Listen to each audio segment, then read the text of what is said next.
Good evening, you're watching 7 at 7, the only news bulletin where we curate the day's top 7 stories for our viewers. But right on top, I want to at least get our viewers up to speed numerically where India stands with its fight against COVID-19. And these are the figures. We are now 1,28,000.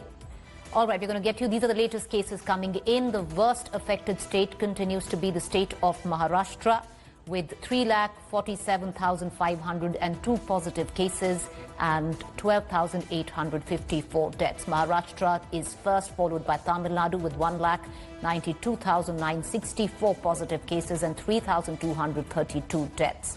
Delhi is third with the total cases of 1,27,364 positive cases and 3,745 deaths that have been reported, at least till now. This was the number collated just about 30 minutes ago. Due to the latest twist in the political plot of Rajasthan, the Gehlot camp MLAs sat on a dharna right inside Raj Bhavan. The Gehlot camp MLAs chanted slogans demanding an assembly session to be convened at the earliest, which is Monday. Speaking to the MLAs, the governor said that the case is already in Supreme Court and that he needs time for deliberation. The Congress MLAs were ferried from Fairmont Resort in 3 buses to the Raj Bhavan to parade the show of strength. Ashok Gehlot also met Governor Kalraj Mishra over the matter. Gehlot earlier accused the governor of acting upon centre's instructions. Now, the chief minister is mulling to approach President Kovind himself. The Gehlot camp is seeking an assembly session in a bid to prove majority to save the government from getting toppled after the rebellion by Sachin Pilot and 18 other MLAs.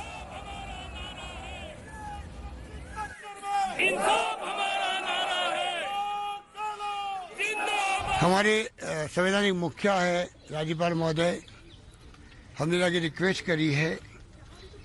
मुझे कहते हैं संकोच नहीं है कि बिना ऊपर के दबाव के वो इस फैसले को रोक नहीं सकते थे, क्योंकि कैबिनेट का फैसला में बाउंड होते हैं राज्यपाल महोदय कि हमें किसी भी रूप में उसको मानना है और असेंबली सेशन बुलाना है।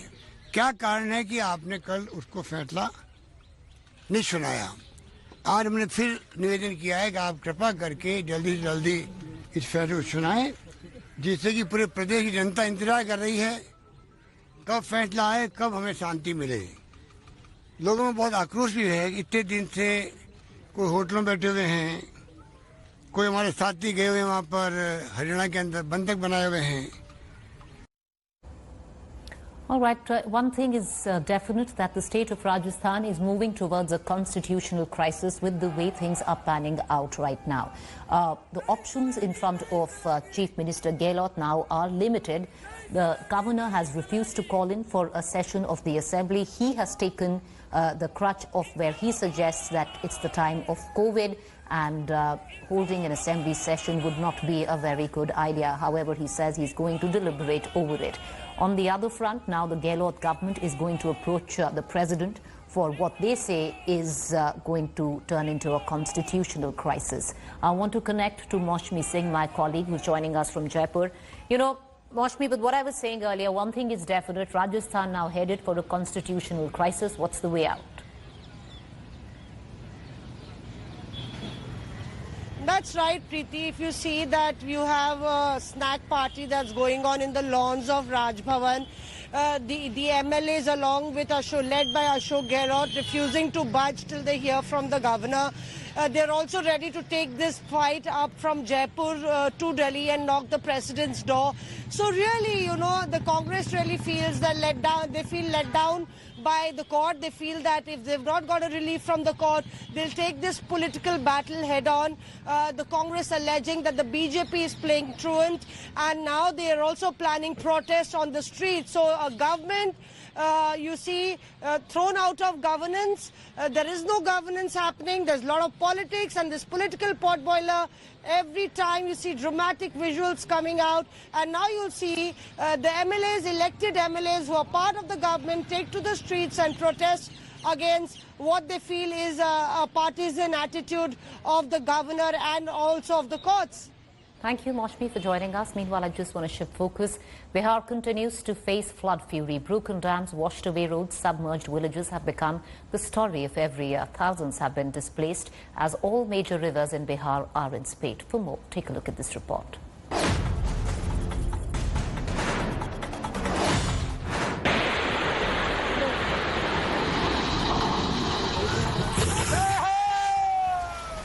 flood fury continues to ravage Bihar.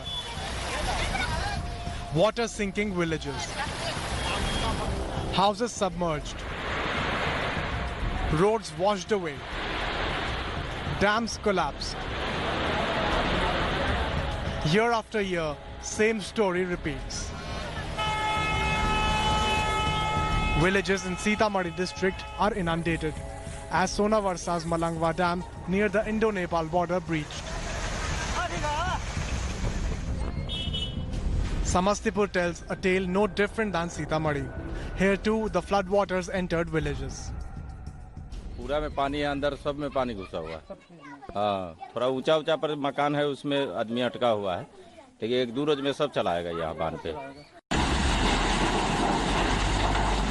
Swollen Kosi River's rapids washed away an entire school building in Navgachia in Bhagalpur. In Gopalganj, a portion of the check dam in Gandak River in Saran was washed away. The floodwater has now entered villages. Another dam in Darbhanga village breached due to high water pressure. Bagmati River is in spate. River water has left entire Vasudevpur ravaged.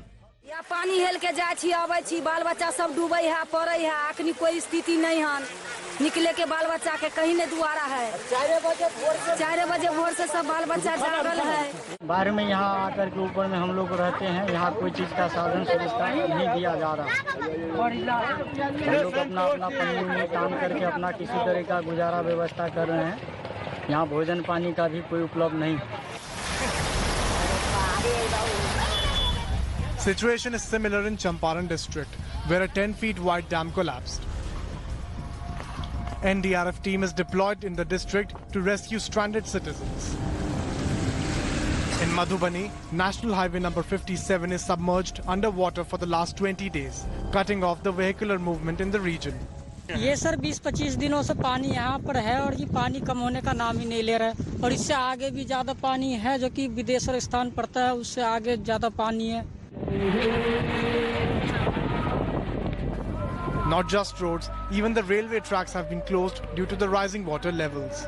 The route of 3 major trains in Samastipur have been changed as the floodwaters are closing in on railway tracks. Bureau Report, India Today.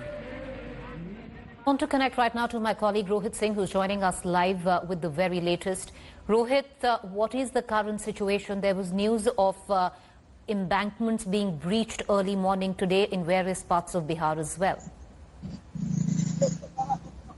Well, the flood situation continues to remain grim in various parts of Bihar. At least 12 districts are badly hit by the floods, and most of the rivers are in spate. Water level is continuously rising, and thousands of villages have been submerged underwater.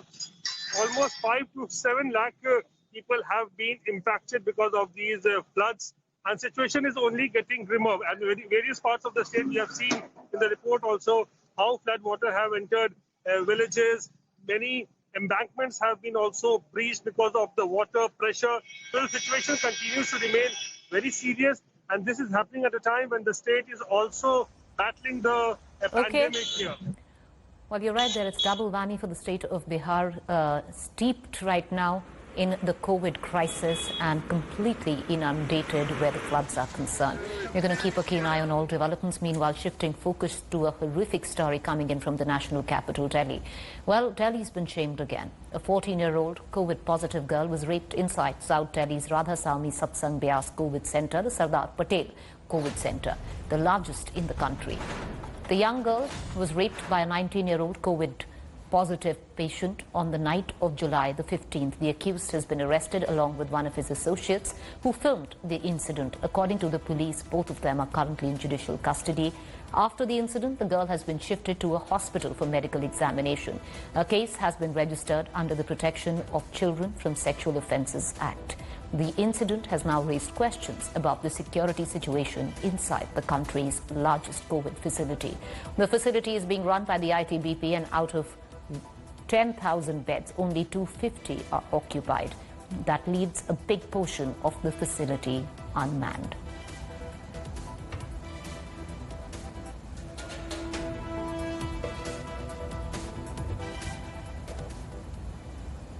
Meanwhile, the UP police is under fire again, this time over the murder of a lab technician. According to the police, the abductors had abducted the youth last month and then killed him after taking ransom. 5 people, including 2 friends of the victim, have been arrested. The members of the family of the victim accused the cops of colluding with the kidnappers after they paid 30 lakh ransom. After the cops failed to stop the abductors, the Kanpur station in charge was also suspended. The opposition trained its guns at the Yogi government. Congress leader Priyanka Gandhi slammed the deteriorating law and order situation. Akhilesh Yadav also said the government ignored lawlessness in the state. Yogi Adityanath, meanwhile, has cracked the whip, suspending 6 officers.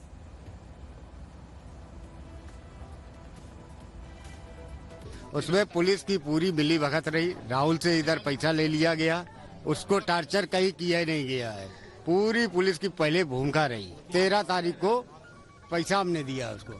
पैसा SO साहब और 4-5 police वाले ये सभी लोग साथ में जाके वो पैसा हमने फेंका। उसके बाद में ये लोग वहाँ नीचे उतर के गए नहीं कि नीचे देखें कि पैसा कहाँ गया क्या नहीं गया, और तुरंत वापस हो गई। पुलिस तो बराबर दबाव बनाती रही हमारे ऊपर। हाँ नहीं बताएगा, वो हमने दिया, मीडिया में उजागर ना करो। ये कहाँ चला गया, क्यों मार दिया मेरे बच्चे को? पुलिस तो ये भी कह रही थी कि बच्चा है तुम्हारा जीवित। हाँ, पुलिस ने लिए कि किडनैप ने लिए, दोनों के बीच में है पैसे। ये मेरा बच्चा 25 तारीख को मारा गया, 26 तारीख को फेंका गया, ये 29 तारीख को फिरौती का पैसा का फोन कैसे आया? हाँ, झूठ बोल रहे थे क्या? 26 जून की रात्रि में जब अपराध व्यक्ति ने भागने का प्रयास किया तो उसके पश्चात इन लोगों ने निर्णय लिया कि इस व्यक्ति को मार दिया जाए, और 27 तारीख की सुबह ही इस व्यक्ति की इन्होंने गला दबा करके हत्या कर दी। 29 तारीख को पहली बार इन लोगों ने इनके परिजनों से फिरौती की मांग की। पुलिस ने उस समय एक जाल बिछा करके इन अपराधकर्ताओं को झांसे में लेकर के गिरफ्तार करने का प्रयास किया, किंतु किसी कारणवश वो ऑपरेशन फेल हो गया, और उसमें लापरवाही के लिए तत्कालीन एसएचओ बर्रा रणजीत राय को निलंबित भी किया गया। Let's get you all the political reactions coming in on this story. Uttar Pradesh में कोई सुरक्षित नहीं है। डॉक्टर, नौजवान, गरीब, आम आदमी घर से निकलेगा तो शाम को लौट के आएगा कि नहीं, अब उसके मन में एक बड़ा डर और भय व्याप्त है। जंगल राज कायम हो गया उत्तर प्रदेश में। ये जंगल राज नहीं तो और क्या है। कभी पत्रकारों की हत्या होती है, पुलिस वालों की हत्या होती है, आम आदमी की हत्या होती है। उत्तर प्रदेश अपराधियों का चारागाह बन। All right, yes, life has changed, and yes, it will not go back to complete normal very soon. But we are not letting that tetter us. So this Saturday, do embrace the new normal with us on Mind Rocks.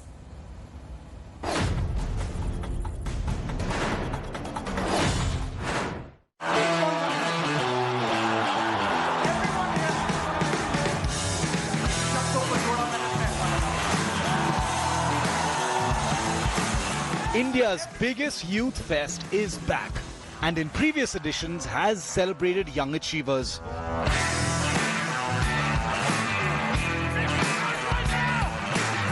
It's been the biggest platform for the young and restless to interact with their idols.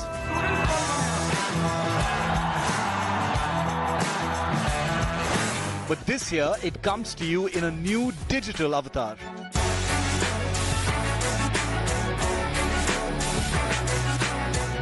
Yes, this is India Today's eMind Rocks 2020 edition.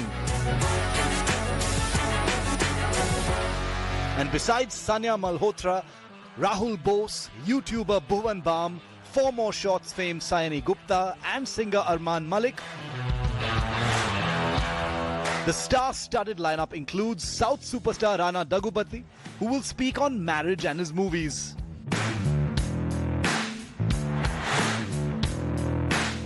The messiah of migrants, the man with the heart of gold, Sonu Sood. Sonakshi Sinha, Randeep Hooda, Jacqueline Fernandez. the queen of comedy Kusha Kapila. मुझे ना बचपन से ना Bollywood theme party रखने का बड़ा ही craze है यार। वो राहुल नाम तो सुना होगा। राहुल को बोलो गुलेल रख ले। ताना भी तो मारना है मुझे। And singer Papon, who will hit the right notes to make you groove to his tunes.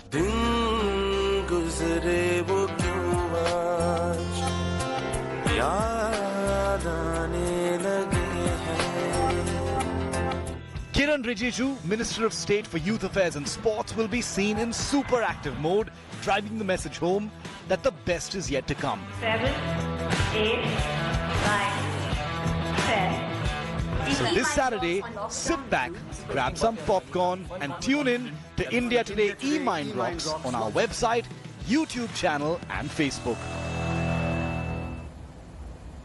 All right, with that, it's a wrap on this edition of 7 at 7. But as usual, we do leave you by busting certain myths which masquerade to be claims. One of them, a claim floating about which suggests NASA had added a 13th zodiac sign named Ophiuchus. Well, the fact check on that, NASA has confirmed it has done nothing like that. So this is a false claim. Well, another claim floating about is a COVID patient's organs stolen at a Mumbai hospital. The fact check on that, the police have quashed such claims as rumors. So false once again. Well, with that fact check, it's time for us to wrap up this edition of 7 at 7. We, of course, will see you Monday. Have a fabulous weekend.